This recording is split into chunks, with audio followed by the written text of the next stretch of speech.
بسم اللہ الرحمن الرحیم۔ السلام علیکم دوستو، کیسے ہیں آپ سب لوگ؟ امید کرتا ہوں بالکل ٹھیک ٹھاک ہوں گے۔ میں ہوں آپ کا دوست اور ہوسٹ نعمان علی، اور آپ دیکھ رہے ہیں ڈاکٹر نعمان علی حمزہ یوٹیوب چینل۔ دوستو، کیا آپ کے ساتھ کبھی ایسا ہوا ہے کہ آپ کا جانور اچانک سے بیمار ہو گیا، اس کو ہلکا سا بخار ہو گیا ہو، اس نے چارہ کھانا بند کر دیا ہو اور آپ کو ڈاکٹر نہ ملا ہو؟ اوبویسلی ایسا ہو جاتا ہے، کیونکہ یا تو کوئی چھٹی وغیرہ ہو سکتی ہے یا پھر موسم خراب ہو سکتا ہے، جس کی وجہ سے ڈاکٹر حضرات آپ تک نہیں پہنچ پاتے۔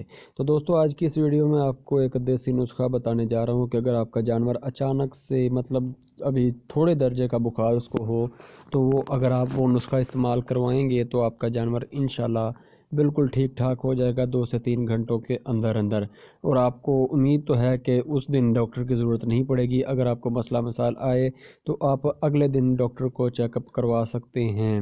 تو دوستو، بغیر وقت ضائع کیے چلتے ہیں ویڈیو کی طرف، لیکن ویڈیو سٹارٹ کرنے سے پہلے میری تمام دوستوں سے گزارش ہے کہ اگر ابھی تک آپ لوگوں نے میرا چینل سبسکرائب نہیں کیا تو کیجئے میرے چینل کو اور ساتھ میں بنے گھنٹی کے نشان کو دبا دیجئے تاکہ میری ہر آنے والی نئی اپڈیٹ آپ کو سب سے پہلے مل سکے۔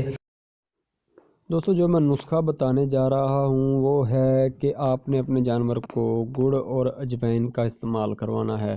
اب بات کرتے ہیں کہ کس طرح سے استعمال کروانا ہے اور کتنا استعمال کروانا ہے۔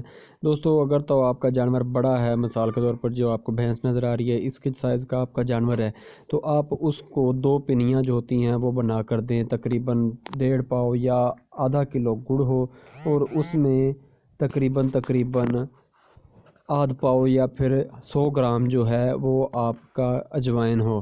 وہ آپ نے اچھی طرح سے مکس کر کے گڑ کو پیس کر اجوائن کو اس میں اچھی طرح سے مکس کر کے تقریباً 2 پنیاں بڑی بنیں گی، وہ آپ نے اپنے جانور کو کھلا دینی ہے۔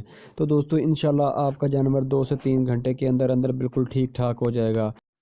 اور اگر دوستو آپ کا جانور چھوٹا سا بچہ ہے تو اس کے لیے آپ 1 پیسی جو گڑ کی ہے وہ اور تقریباً 2 چمچے جو ہیں اجوائن کے اچھی طرح سے مکس کر کے اس کو کھلا سکتے ہیں۔ انشاءاللہ آپ کا جانور بالکل فٹ فاٹ ہو جائے گا۔